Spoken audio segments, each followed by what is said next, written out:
Bismillahirrahmanirrahim. Assalamualaikum warahmatullahi wabarakatuh. Waalaikumsalam warahmatullahi wabarakatuh. Acara diseminasi budaya positif sekolah di SDN 1 Lelong hari Senin 24 Juli 2023. Susunan acara. Acara pertama pembukaan. Acara kedua sambutan kepala sekolah. Acara ketiga penyampaian materi diseminasi budaya positif oleh CGP. Acara keempat penutup. Untuk lebih barokahnya, marilah kita sama-sama membaca basmalah. Bismillahirrahmanirrahim. Acara kedua, sambutan kepala sekolah. Pada Bapak Kepala Sekolah kami persilakan.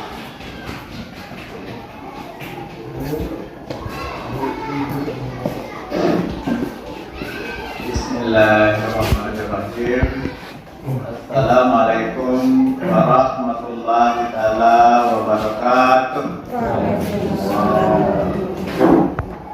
Dan sama-sama kita banggakan Bapak calon guru penggerak angkatan 8 Bapak Abdul Wahid SPD, yang saya hormati Bapak dan Ibu Guru SDN 1 Lelong. Sebelumnya, marilah kita sama-sama memanjatkan puja dan puji syukur kita kehadirat Allah Subhanahu wa Ta'ala, tentunya atas segala limpahan rahmatnya yang diberikan kepada kita semua, terutama iman, nikmat, kesehatan. Selawat dan salam tidak lupa pula kita haturkan kepada junjungan alam Nabi kita Nabi Muhammad Sallallahu Alaihi Wasallam. Mudah-mudahan kelak di hari yaumul hisab kita semua mendapatkan sahabatnya. Amin amin ya rabbal alamin. Bapak IGP, calon guru penggerak kebanggaan sekolah kita SDN 1 Lelong, yang kita banggakan Bapak dan Ibu Guru SDN 1 Lelong yang saya banggakan pula. Baiklah, dalam kesempatan ini tidak banyak yang akan saya sampaikan sebagai sambutan. Yang paling utama adalah saya sebagai penanggung jawab di sini merasa sangat bersyukur sekaligus bangga dengan terpilihnya salah seorang guru kelas kita yang terbaik di sini untuk lulus dalam seleksi pemilihan guru penggerak yang sekarang ini sedang mengikuti babak pelatihan. Mudah-mudahan apa yang didapatkan atau yang diperoleh selama pelatihan, selama pendidikan bisa dikembangkan di sekolah, dengan harapan tentunya sekolah kita ke depan benar-benar akan menjadi contoh, terutama bagi sekolah-sekolah yang ada di sekitar gugus kita, di gugus 3 PMK ini. Bapak dan Ibu yang saya hormati, diseminasi budaya positif yang diangkat oleh IGP merupakan suatu hal yang tentunya sangat kita harapkan untuk perubahan ke depan. Tentunya yang kita angkat adalah bagaimana kita mengangkat budaya-budaya atau hal-hal baru yang bisa menggerakkan, yang bisa merubah keadaan sekolah kita ini. Tentunya dari hal-hal yang masih dianggap kurang menjadi terisi. Jadi hal-hal yang kurang menjadi lengkap, menjadi sempurna.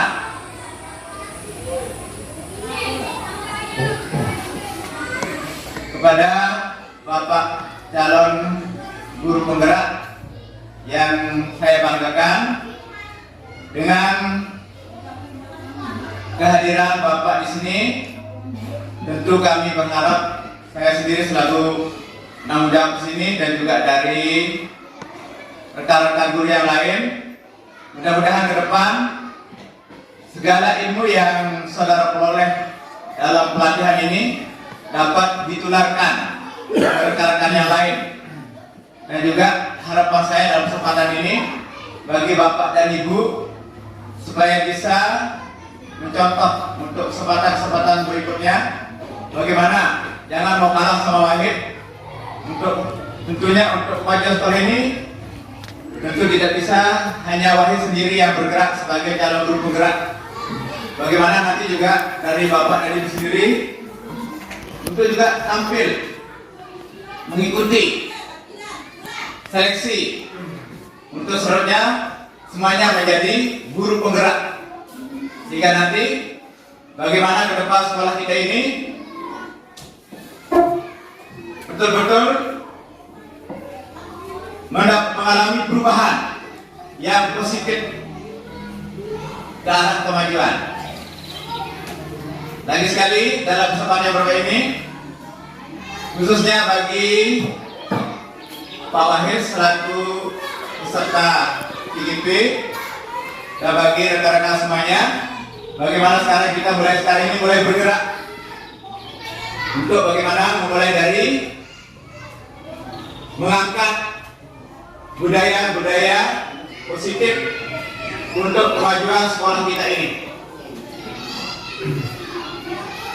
Mungkin hanya ini yang dapat saya sampaikan. Lebih kurangnya saya mohon maaf. Wabillahi taufiq wal hidayah. Assalamualaikum warahmatullahi wabarakatuh.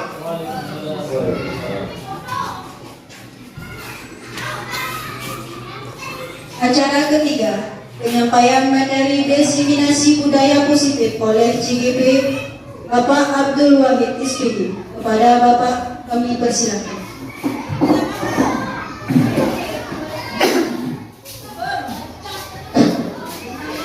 Bismillahirrahmanirrahim.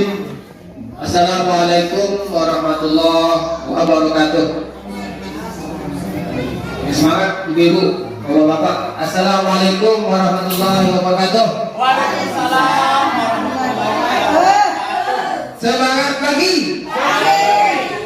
Semangat pagi. Pagi. Jangan hanya kepada anak saja kita mengucapkan semangat pagi, tapi guru juga semangat. Saya ulang ya. Semangat pagi. Baik. Alhamdulillah. Baik.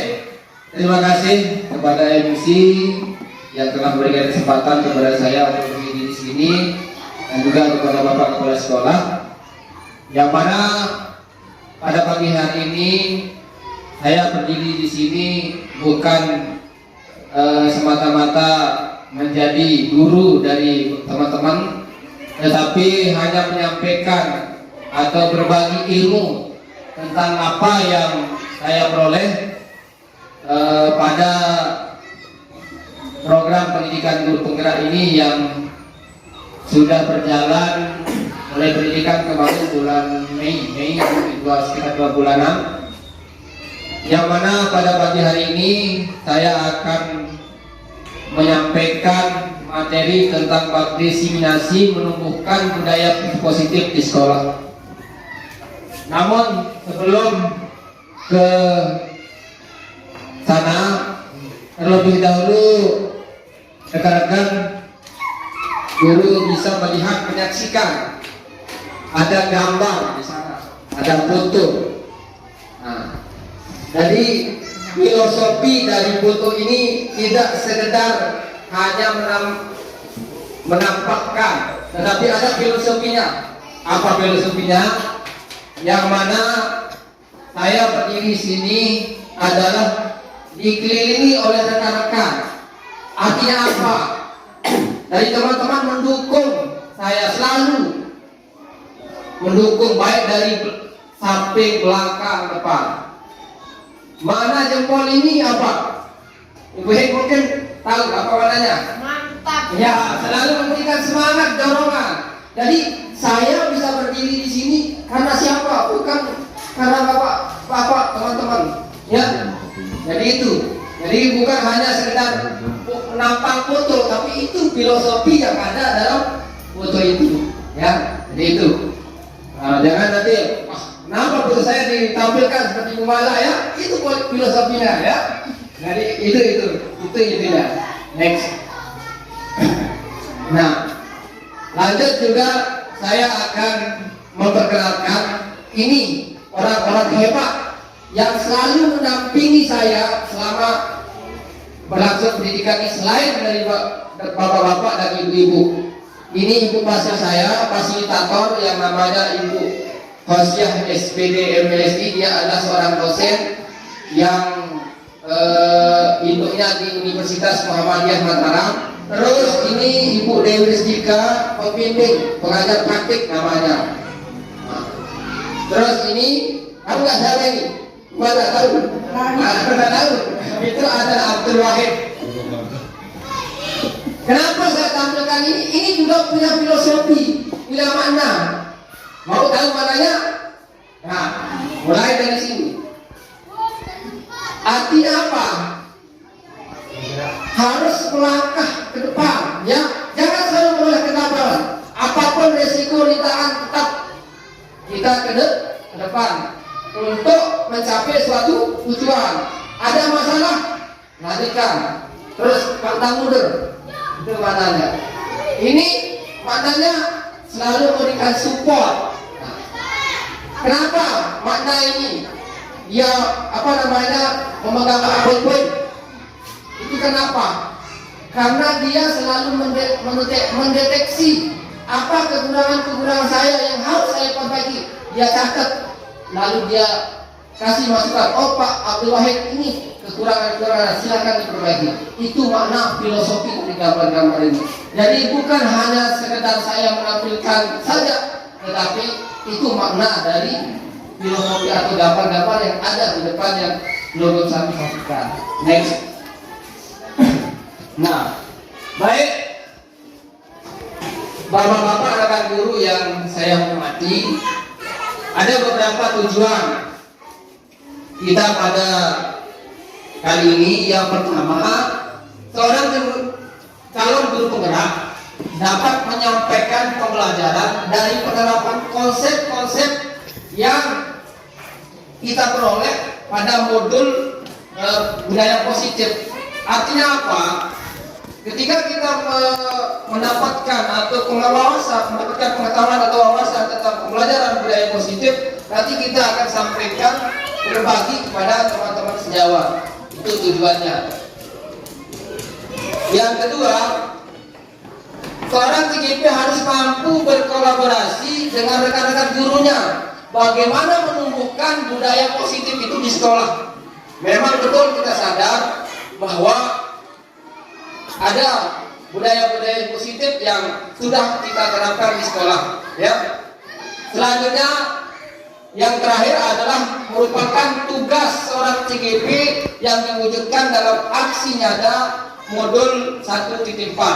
Jadi dalam pendidikan guru penggerak itu ada beberapa modul yang harus kita selesaikan. Nah, yang akan saya sampaikan ini adalah pembelajaran selama 2 minggu lebih, namun saya akan sampaikan garis besarnya 1 jam, ya. Nah, sebelum lanjut ke materi, ada penyampaian dari Bapak Kepala Sekolah yang mengatakan Abdul Wahid itu terbaik. Bukan terbaik, ya. Akan menjadi terbaik. Mungkin diluruskan, ya. Saya masih belajar, masih banyak senior-senior saya, Pak Supratman, Pak Pih, mungkin yang lebih, yang sudah mendapat gelar profesional. Saya harapkan sedikit berpengalaman saya harapkan untuk teman-teman ini ikut ada angkatan 10. Ada angkatan 10. Angkatan 10 sudah dibuka kemarin tanggal 17 Juli. Silakan teman-teman ikut berdaftar. Kenapa? Karena banyak sekali kelebihan dalam pendidikan guru penggerak ini. Pertama, yang untuk teman-teman yang belum sertifikasi. Nah, ketika kita sudah mendapatkan gelar sertifikat guru penggerak itu, ya, kita akan dipanggil untuk pendidikan PPG dalam jabatan. Nanti itu kita tidak akan kuliah, cuma kita menyusun istilahnya menyusun laporan, 3 laporan pengalaman teman-teman. Nah, langsung ujian pengetahuan terakhir. Kalau misalnya ada sekarang pretest tahun 2023 ini ada akan pretest. Ketika kita lulus pretest, maka kita lanjut ke program kuliah PPG 3 bulan. Kalau CGP ini tidak. Nah, yang kedua adalah ilmunya luar biasa, ya, luar biasa. Jangan beranggapan ketika ganti menteri guru berat, bukan. Nah, intinya ilmu yang kita dapatkan, ya. Lanjut. Nah, sebagai pengantar teman-teman, tujuan pendidikan. Apa tujuan pendidikan itu? Kalau secara menurut undang-undang, tujuan pendidikan itu apa? Pak Mir? Mungkin Mama mencerdaskan kehidupan bangsa, ya, itu kalau secara undang-undang. Tetapi dalam ilmu yang saya dapatkan di pendidikan guru penggerak itu, tujuan pendidikan itu adalah menuntun segala kodrat yang ada pada anak agar tercapai keselamatan baik sebagai manusia atau sebagai masyarakat. Itu tujuan pendidikan. Di sini ada kata menuntun. Mungkin Ibu Hikmah, persepsi Anda apa itu menuntun? Membawa peserta didik ke yang lebih baik lagi. Mantap. Mungkin beda.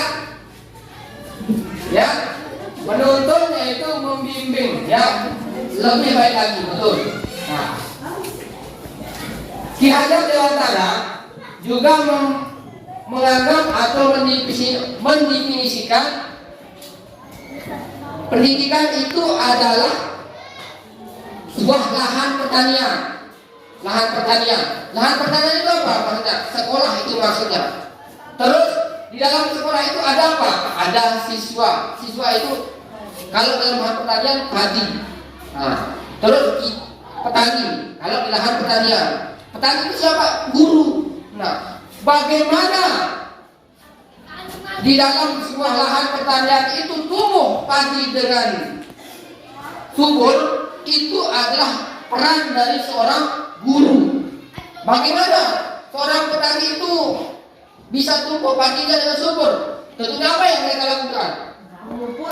Merawat, memupuk itu. Nah, kalau kita sebagai guru, bagaimana siswa kita itu menjadi siswa yang berakhlak mulia, berperilakuan baik? Tentu adalah peran seorang guru. Peran seorang guru itu bagaimana? Menuntun. Ini kata kuncinya.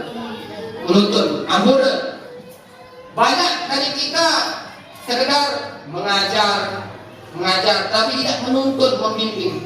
Nah, mulai dari detik ini mari kita punya mindset bagaimana menuntun anak itu menjadi anak yang tercapainya keselamatan. Nah, baik sebagai manusia artinya sebagai pribadi diri sendiri maupun sebagai anggota masyarakat. Jadi itu pengertian dari tujuan pendidikan menurut Ki Hajar Dewantara. Kalau secara undang-undang, tujuan pendidikan itu adalah mencerdaskan kehidupan bangsa. Baik, lanjut. Nah, contoh-contoh budaya positif.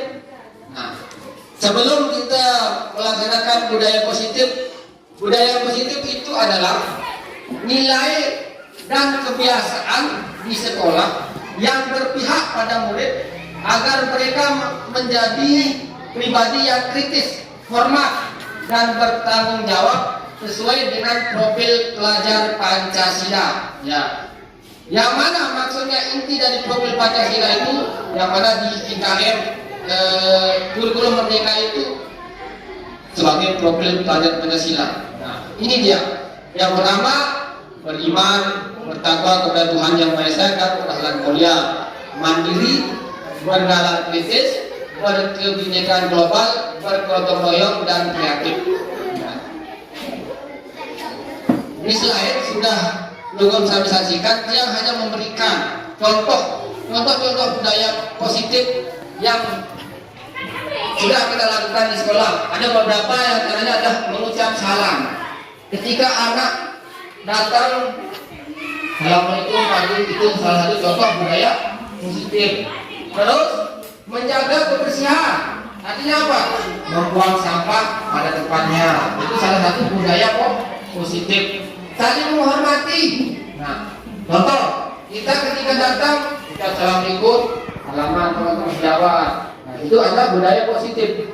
Berdoa sebelum dan setelah belajar. Kita anak-anak kita ajak untuk berdoa yang baik. Ya, sebelum belajar silakan anak-anak berdoa seperti itu. Itu contoh budaya positif. Tapi masih banyak lagi budaya-budaya positif yang pernah kita lakukan dan kita lakukan. Mungkin ada yang menyebutkan selain dari ini, Ibu Santi, budaya positif. Ya, selain dari yang saya tuliskan. Saling menghargai, Saling menghargai, saling menghormati. antara teman sejawat. Ya, saling menghargai. Itu contoh-contoh budaya itu. Nah, apa tujuan kita menanamkan budaya positif ini? Tentunya hanya membentuk karakter anak itu. Kalau budaya positif itu tidak terbentuk di diri anak itu sendiri, karakter itu tidak akan terbentuk. Itu intinya. Ya, untuk menanamkan budaya positif. Next. Ya. Nah, ada 7 konsep budaya positif. 7 konsep budaya positif yang notabene-nya akan tercapai jika kita menerapkan yang 7 konsep ini.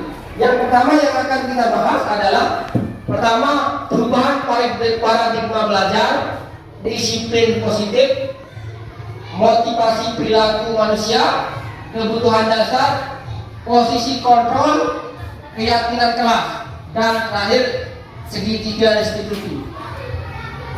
Ketika saya mengikuti program guru penggerak, saya merasa melakukan kesalahan. Kenapa? Dari materi ini yang menarik, posisi kontrol dan segitiga restitusi, di mana posisi kita yang paling tepat menjadi seorang guru. Jadi saya merasa berarti saya ini pernah melakukan kesalahan. Selama ini saya salah. Nah, kita bahas satu persatu. Next. Perubahan paradigma belajar. Berbicara dengan perubahan paradigma belajar, ini bagaimana artinya merubah mindset anak itu agar anak itu punya pikiran, punya kenyamanan ke sekolah, tidak ada tekanan. Ya, itu tugas kita, merubah paradigma belajar. Siswa datang ke sekolah merasa nyaman, tenang dalam belajar, mendapatkan kedamaian.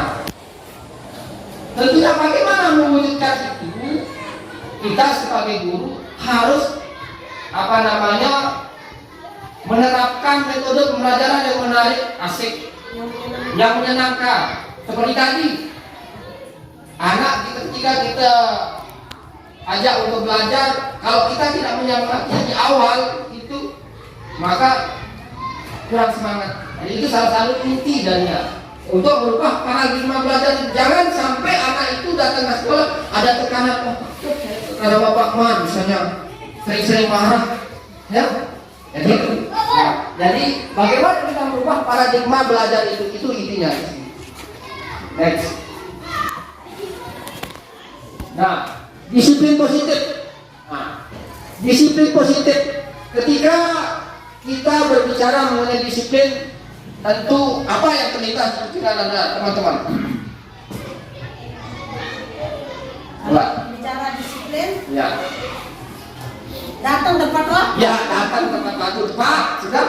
Terus, apa lagi? Tertib. Ya. Nah, kepatuhan. Patuh.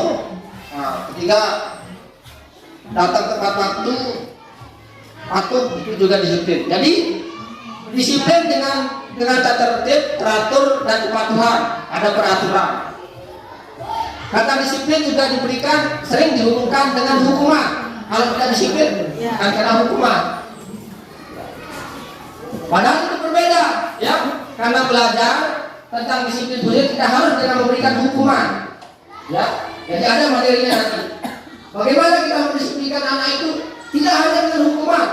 Selama ini, menurut saya ketika saya memulai itu salah kalau kita hukum, ya. Tapi secara tidak sadar memang ketika kita lupa itu sering hukum. Itu yang gembira. Ya, saya tidak seperti itu. Makanya setelah saya mendapat ilmu ini, selama ini saya salah. Nanti di posisi kontrol itu yang enak, ya. Jadi dalam budaya kita, mana karena disiplin dimanai menjadi sesuatu yang dilakukan seseorang pada orang lain untuk mendapatkan kepatuhan.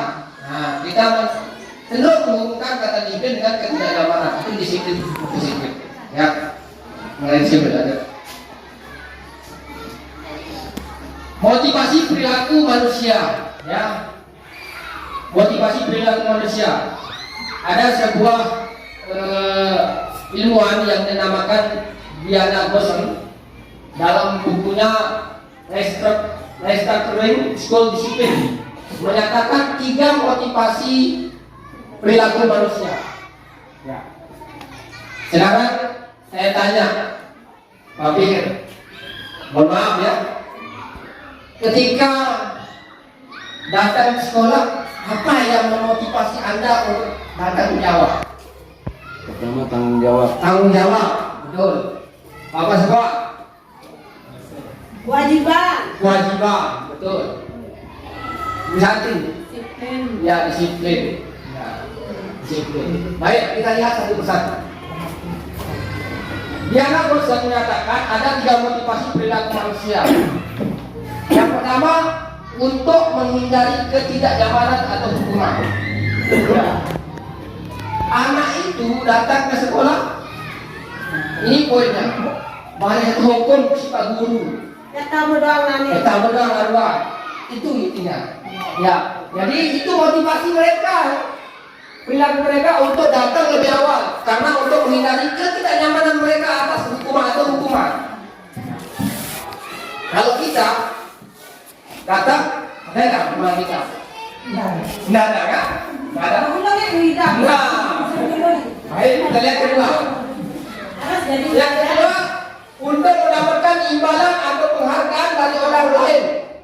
Ini motivasi yang kedua. Mereka rajin datang mengharapkan imbalan kadang-kadang. Itu sebenarnya yang Ya. harus dari diri sendiri dulu. Iya, betul. Ya. Mendapatkan imbalan atau penghargaan. Jadi ketika saya datang terlambat, datang lebih awal, saya tidak ingin motivasi saya, wah Pak Wahid hebat datang lebih awal, apa sekolah, bukan. Jadi itu yang salah, ya. Jadi ini motivasi, ya. Selanjutnya untuk menjadi orang yang mereka inginkan dan menghargai diri sendiri. Nah, tepat kata Ibu Santi tadi mulai dari sendiri. Jadi atas harga diri kita, ya, menghargai diri kita, itu motivasi yang terakhir. Tingkatan motivasi yang ini yang paling tepat dalam perilaku, dalam bentuk perilaku manusia. Dan itu. Jadi itu 3 hal yang menurut ilmuwan Gosan dalam ilmunya restructuring school discipline. Ada 3 motivasi. Yang pertama untuk menghindari ketidaknyamanan atau hukuman. Yang kedua untuk mendapatkan imbalan atau penghargaan dari orang lain. Terakhir adalah untuk menjadi orang yang mereka inginkan dan menghargai diri sendiri dengan nilai-nilai yang mereka percayai.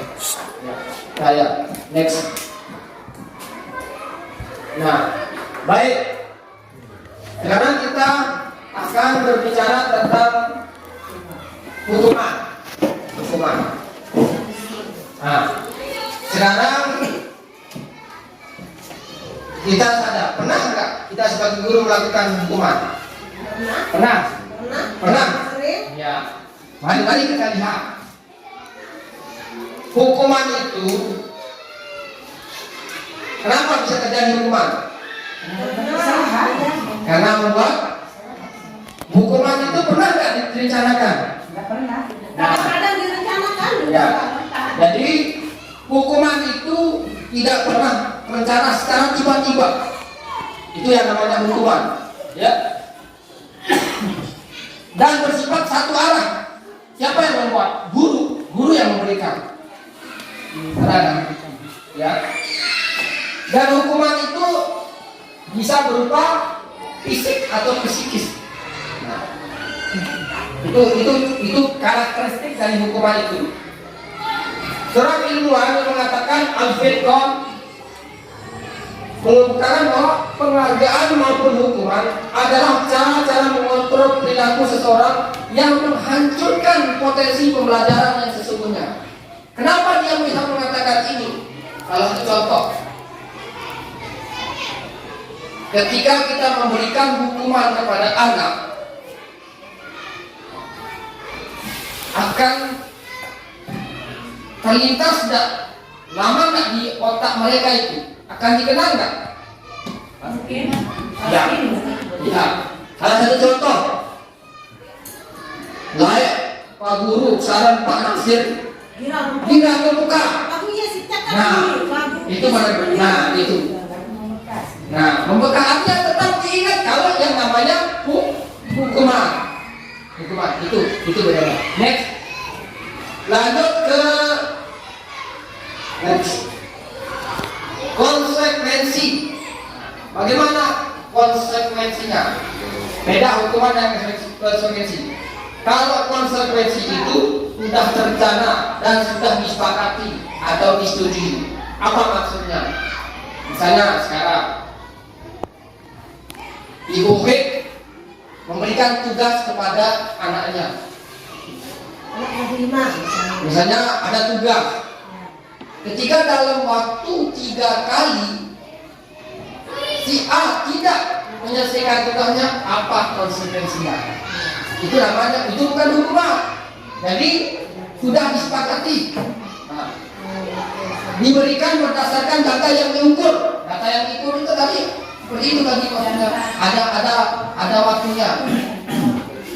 Si Oma kalau datang terlambat 3 kali misalnya, akan diberikan sanksi. Itu konsekuensi. Tadinya sudah terukur. Terakhir adalah dibuat oleh guru dan murid. Ada kesepakatan kelas yang kita buat antara guru dan murid. Kalau konsekuensi, kalau hukuman tidak, secara tiba-tiba, itu bedanya antara konsekuensi dan hukuman. Terakhir materi lanjut restitusi. Ini yang paling tepat. Restitusi adalah proses menciptakan kondisi bagi murid untuk memperbaiki kesalahan mereka sehingga mereka bisa kembali pada kelompok mereka dengan karakter yang lebih kuat. Restitusi juga merupakan proses kolaboratif yang mengajarkan murid untuk mencari solusi untuk masalah mereka dan membantu murid berpikir tentang seperti apa yang mereka inginkan dan bagaimana mereka harus melakukan orang lain. Restitusi artinya memperbaiki lingkungan. Artinya apa? Ketika anak misalnya kesalahannya datang terlambat, jangan terapkan hukuman, tetapi ini restitusi. Nah, memperbaiki lingkungan. Kita panggil anak kita stabilkan ini juga. Nanti ada di materi selanjutnya, nanti saya jelaskan. Ya, bagaimana posisinya. Lanjut. Tuntas. Nah, ini inti dari hukuman konsekuensi dan restitusi. Kalau hukuman itu identitas gagal, masuk ke identitas gagal. Kalau konsekuensi dan restitusi identitas sukses, mengarah ke disiplin. Misalnya ada bedanya. Hukuman itu sesuatu yang menyakitkan dan harus terjadi. Sakit tidak berhukum. Sakit. Nah, konsekuensi sesuatu harus terjadi seperti yang saya sampaikan tadi itu. Ada tentang waktu. Kalau dia tidak kerjakan dalam 3 kali, berarti harus terjadi itu. Bukan tiba-tiba. Tidak nyaman untuk murid, tidak nyaman. Sehingga terlalu hukum. Jangka waktu yang panjang, monek. Kalau konsekuensi dalam jangka waktu yang pendek. Nah ini identitas dari hukuman maupun konsekuensi dan restitusi. Next. Oke, kita berbicara mengenai kebutuhan dasar manusia. Kita hidup ini butuh apa? Butuh apa? Makan, betul. Minum. Ya. Jadi ada 5 kebutuhan dasar manusia. Yang lingkaran tengah itu ada bertahan hidup. Saya tanya, ada yang nggak ingin hidup, bertahan hidup? Semua kita ingin bertahan hidup, kan? Benar? Ya. Untuk mewujudkan kebutuhan dasar yang lingkaran itu bagaimana? Apa yang kita butuhkan? Seperti kita butuh kesehatan, butuh rumah, butuh makanan. Itu kebutuhan dasar yang paling dominan, bertahan hidup. Kalau kita tidak ada makanan, tidak sehat, tidak punya rumah, bisa tidak bertahan hidup? Tidak bisa, ya kan? Lanjut adalah kebutuhan kasih sayang. Kebutuhan kasih sayang dan rasa diterima. Ya, kebutuhan kasih sayang. Kita semua butuh kasih sayang, rasa ingin diterima. Ketika saya menyampaikan ini, saya ingin diterima apa yang saya sampaikan. Itu kebutuhannya. Ya. Jadi kebutuhan kasih sayang diterima ini meliputi kebutuhan hubungan dan koneksi sosial. Artinya antara satu dengan lain. Nah, ketika saya misalnya saya menjadi narasumber benar, nah, saya ingin diterima di sini, berdiri di sini. Nah, itu kebutuhan manusia. Nah, pertama bertahan hidup, kebutuhan kasih sayang dan rasa diterima. Next. Yang selanjutnya adalah kebutuhan penguasaan. Kebutuhan penguasaan ini meliputi ingin dianggap berharga, bisa membuat perbedaan, bisa membuat pencapaian, kompetisi, diakui, dihormati, dan keinginan untuk meninggalkan pengaruh penguasaan. Misalnya seorang kepala sekolah, boleh, Bapak ingin mempengaruhi teman-temannya. Inilah kebutuhannya, penguasaannya. Bagaimana manajemen menguasai daripada rekan-rekan gurunya itu. Ini masuk ke kebutuhan manusia yang dikatakan kebutuhan penguasaan. Lanjut kebutuhan kebebasan. Nah, kita sebagai manusia tentunya ingin bebas. Bebas dalam arti ada posisi kontrolnya. Ya. Apa itu kebutuhan kebebasan? Kebutuhan ini berbeda, ya, membuat pencapaian. Ya, ini kebutuhan ini meliputi keinginan untuk dianggap berharga, bisa membuat perbedaan, membuat pencapaian. Ya. Lanjut kebutuhan kesenangan. Nah, kesenangan bukan manusia namanya kalau kita tidak ingin senang. Semua kita ingin senang. Kebutuhan untuk mencari kesenangan, bermain, tertawa, ya. Mendapatkan kenikmatan, kenyamanan, itu kebutuhan dasar yang ada pada diri kita. Ada 5 kebutuhan dasar. Yang pertama ada tadi bertahan hidup, rasa ingin diterima, disayang, terus penguasaan, kebebasan dan kesenangan. Lanjut. Nah, posisi kontrol. Nah, ini yang menarik, posisi kontrol kita sebagai guru. Posisi kontrol. Yang pertama adalah posisi penghukum. Next, operator. Nanti kita membuat merasa bersalah. Next, teman, membantu, terakhir dan manajer, kembali kawan. Nah, kira-kira sebelum saya sampaikan ini, posisi mana yang kontrol kita sebagai guru, posisi mana yang sering kita lakukan? Turin. Oke, menghukum, ya, membuat merasa salah, teman, memantau, manajer. Nah, jadi itu. Baik, kita bahas satu persatu mulai dari posisi kontrol penghukum.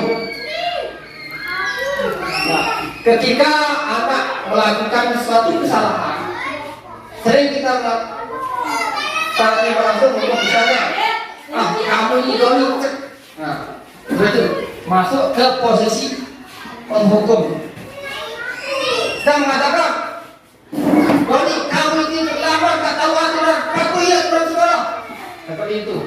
Itu kata-kata yang sering dikeluarkan pada posisi kontrol penghukum. Kamu saja yang salah. Bilang telur di kayu batu. Nah, itu posisi penghukum, posisi kontrol. Posisi kontrol penghukum. Lanjut. Membuat merasa bersalah. Pada posisi ini biasanya guru akan berusaha lebih lembut.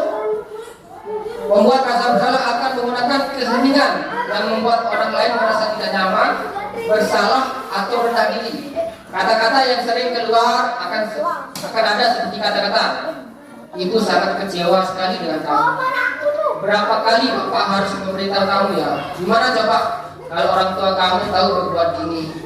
Jadi ada sedikit kontrolnya lembut kalau membuat rasa bermasalah. Kalau hukum, kamu ini tiap hari tak terapat. Itu bedanya antara membuat rasa bersalah maupun hukum. Misalnya kalau membuat rasa bersalah, nah masa kamu saja yang terlambat, coba besok jangan lagi. Ada nada kontrol emosi, kontrol emosi. Next, teman, posisi kontrol teman. Guru pada posisi ini tidak menyakiti murid, namun akan tetap berupaya mengontrol murid melalui persuasi, artinya pendekatan-pendekatan. Posisi teman pada guru bisa negatif atau positif. Posisi ini berupa hubungan baik yang terjalin antara guru dan murid. Guru di posisi teman menggunakan hubungan baik dan humor untuk mempengaruhi seorang. Mereka berkata, ayo bantulah bapak ya. Ayo, ingat tidak bantuan bapak selama ini. Ya sudah, kali ini tidak apa-apa, nanti ibu bereskan. Hasilnya. Contoh, misalnya ada anak yang sering ribut, ketika kita lagi rapat, sering dia datang ke sekolah, ke kantor. Ini posisi teman yang kita terapkan. Nah, jangan sering datang ke kantor tadi Pak Guru ya. Lalu saya sama kepala sekolah seperti itu. Ini posisi teman. Jangan kita pernah kamu ini sering-sering cari Pak Guru, menghukum larinya. Jadi ini posisi teman. Misalnya utama anak kelas 1 Gumala ya, seperti itu ya, datang ke kantor, datang ke kantor tuh. Nah, posisi teman yang kita terapkan. Nah, besok kalau guru tidak ada di kelas, jangan cari ke kantor ya. Itu bahasanya. Saya malu kalau ditegur sama kepala sekolah nanti. Itu bahasanya posisi teman. Ini masih kontrol jelas ya guru. Lanjut, posisi pemantau. Memantau ya berarti mengawasi. Ya. Pada saat kita mengawasi, kita bertanggung jawab atas perilaku orang-orang yang kita awasi. Nah, jadi ketika kita awasi, kita yang bertanggung jawab, ya. Sering pertanyaan-pertanyaan yang kita ajukan yaitu apa yang telah kamu lakukan tadi? Terus kamu tahu nggak konsekuensinya apa atas perbuatan itu? Nah, itu pemantau. Jadi kita tidak menyalahkan anak ini. Terakhir, posisi manajer. Posisi manajer di sini adalah guru berbuat sesuatu bersama murid dengan mempertanggungjawabkan perilakunya, mendukung murid agar dapat menemukan solusi atas permasalahannya. Apa yang kita yakini? Apakah kamu meyakininya? Jika kamu meyakininya, itu katakan. Contoh, misalnya ada siswa kita datang terlambat. Apa yang akan kita lakukan kalau di posisi manajer? Kita panggil anak itu. Kita jelaskan. Nah, apa bahasa kita? Nah, kenapa? Tahu nggak? Kenapa Pak Guru panggil ke kantor? Misalnya kita panggil ke kantor. Nggak tahu Pak. Kira-kira tadi Nabila misalnya. Nabila jam berapa datang ke sekolah? Setengah 8. Tahu nggak jam berapa kita masuk? Jam 7. Nah, berarti apa yang Nabila lakukan? Terlambat datang ke sekolah. Nah, seperti itu kata-kata. Nah, sekarang kita yakinkan terus anak itu. Setelah kita validasi kesalahan-kesalahannya, kita yakinkan. Bagaimana cara meyakinkannya? Nah, Nana, Nabila, kira-kira besok kalau dia terlambat lagi, apa yang akan Nabila lakukan? Tidur lebih awal, itu kuncinya. Terus disuruh bunyikan alarm, terus meminta tolong sama ibu untuk membangunkan lebih awal. Jadi dari mereka itu kita gali cara-cara mereka untuk tidak berbuat lagi. Posisi manajer. Nah, dari kelima posisi itu, mana menurut bapak-bapak posisi yang paling tepat?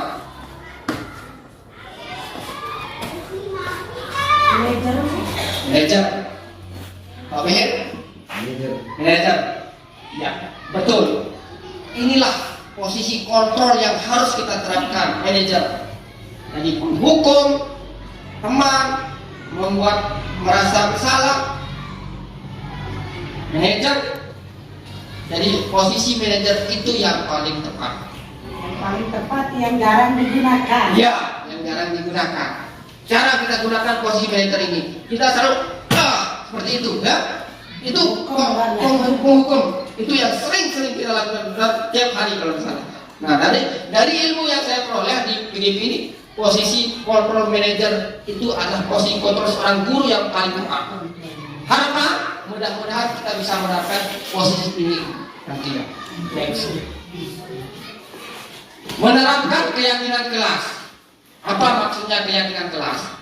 Nah, kaitannya dengan peraturan tadi. Ketika kita menerapkan keyakinan kelas, semua murid kita ajak untuk bercurah pendapat. Artinya apa? Apa keyakinan-keyakinan yang akan kita sepakati untuk dilakukan. Jadi kalau dari mereka membuat keyakinan itu, berarti mereka akan menjalankannya. Beda dengan peraturan kelas, ya. Dalam keyakinan kelas itu kita kasih misalnya teman-teman ada murid Pak Guru. Anak-anak, sekarang kita akan membuat keyakinan kelas. Sekarang apa yang akan kalian yakini? Dalam menyusun membuat keyakinan kelas itu tidak boleh hal-hal yang bersifat negatif, artinya selalu positif. Misalnya tidak boleh membuang sampah lewat jendela. Itu masuk ke apa itu? Kalau positifnya menjaga kebersihan. Tidak boleh mengejek teman. Masuk ke saling menghargai, menghormati. Jadi itu kita suruh anak untuk membuat keyakinan kelas itu. Nah, dari itu, ya. Jadi kita suruh catat semua anak akan terlibat nanti. Oh ini ibu si A, ini dia yang dia mau yakini. Dan kita tulis semua keyakinan dan kita sepakati keyakinannya. Sepakati. Nah itu keyakinan kelas itu yang akan kita jalankan sebagai sebuah peraturan dalam kelas. Nah itu untuk menerapkan keyakinan kelas. Next, terakhir adalah penerapan segitiga restitusi. Apa maksudnya penerapan segitiga restitusi ini? Ini yang saya jelaskan tadi. Ketika anak melakukan suatu kesalahan, ini segitiga restitusi yang diterapkan. Apa itu? Langkah-langkahnya. Apa benar? Restitusi adalah proses seorang guru untuk membawa murid mencari solusi atas kesalahan-kesalahannya. Ya. Nah, langkah-langkah dalam menerapkan segitiga restitusi itu adalah pertama, menstabilkan identitas, validasi tindakan yang salah, meyakinkan keyakinan. Seperti tadi saya kasih contoh. Misalnya sekarang datang yang dari contoh datang terlambat itu kan, kita stabilkan identitasnya dulu. Artinya kita tidak salahkan. Nah, kita semua pernah melakukan kesalahan. Bukan anak saja yang melakukan kesalahan. Pak guru juga pernah melakukan kesalahan. Jadi dia akan merasa, oh berarti saya dihargai sama Pak guru. Ini kesalahan. Pak guru bilang hanya itu salah. Jadi itu menstabilkan identitas. Validasi tindakan yang salah. Kenapa dia melakukan kesalahan itu? Kenapa dia terlambat? Otomatis karena mungkin dia terlambat bangun, ya tidak dibangunkan oleh ibu. Nah itu. Dan menanyakan keyakinan. Keyakinannya apa? Bagaimana mereka akan meyakini dirinya sendiri untuk tidak berbuat salah lagi, untuk tidak terlambat lagi. Ya. Jadi itu intinya. Ini untuk segitiga penerapan segitiga restitusi. Jadi semua materi sudah saya sampaikan mulai dari awal sampai akhir. Seperti apa yang saya bahasakan bukan maksud untuk menggurui bapak-bapak, tapi ini merupakan proses kita berbagi, berkolaborasi dengan teman-teman. Apa kekurangan-kekurangan kita yang bisa kita tingkatkan untuk kedepannya. Mungkin ini saja penyampaian materi. Mungkin ada hal yang ingin ditanyakan, silakan. Kalau tidak ada, kita cukupkan sampai di sini. Terima kasih sekali lagi kepada bapak-bapak yang telah meluangkan waktu dalam menerima materi atau ilmu yang saya peroleh pada pendidikan perguruan ini. Mudah-mudahan bermanfaat, dan sekali lagi saya sebagai manusia punya kekurangan. Jadi bukan yang terbaik seperti apa yang disampaikan oleh kepala sekolah, tapi ingin menjadi yang terbaik. Mudah-mudahan saya bisa seperti itu. Jadi kita masih proses. Ada demikian yang bisa kami sampaikan, kurang lebihnya saya mohon maaf. Sekian, assalamualaikum warahmatullahi wabarakatuh. Terima kasih kami ucapkan kepada Bapak CGP, Bapak Abdul Wahid SPD. Acara terakhir yakni acara penutup. Marilah kita sama-sama tutup acara pada pagi hari ini dengan sama-sama membaca hamdalah. Alhamdulillahirabbil alamin. Assalamualaikum warahmatullahi wabarakatuh.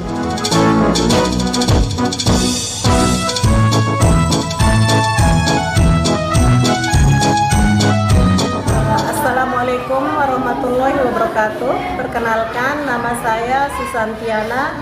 Saya adalah guru kelas 2 di SDN 1 Lelong, sekaligus rekan kerja dari CGP Bapak Abdul Wahid SPD. Terima kasih Pak Bapak Abdul Wahid atas penyampaian materi diseminasi budaya positif yang telah dipaparkan oleh Bapak Wahid sendiri. Nah, dari hasil pemaparan, saya selaku merasa sering melakukan kesalahan terhadap murid saya sendiri, terutama dalam hal ketika murid melakukan kesalahan. Cara yang tepat adalah bukan dengan hukuman, melainkan dengan menerapkan segitiga restitusi. Nah, di sini saya sangat memetik ilmu yang disampaikan oleh Bapak Abdul Wahid, dan posisi kontrol saya seharusnya sebagai manajer. Nah, mungkin ini saja umpan balik dari saya sendiri, Pak Wahid. Terima kasih atas ilmunya yang sudah diterapkan kepada teman-teman semua. Mudah-mudahan kedepannya terus memberikan kita inspirasi ilmu-ilmu yang bermanfaat. Sekian, assalamualaikum warahmatullahi wabarakatuh.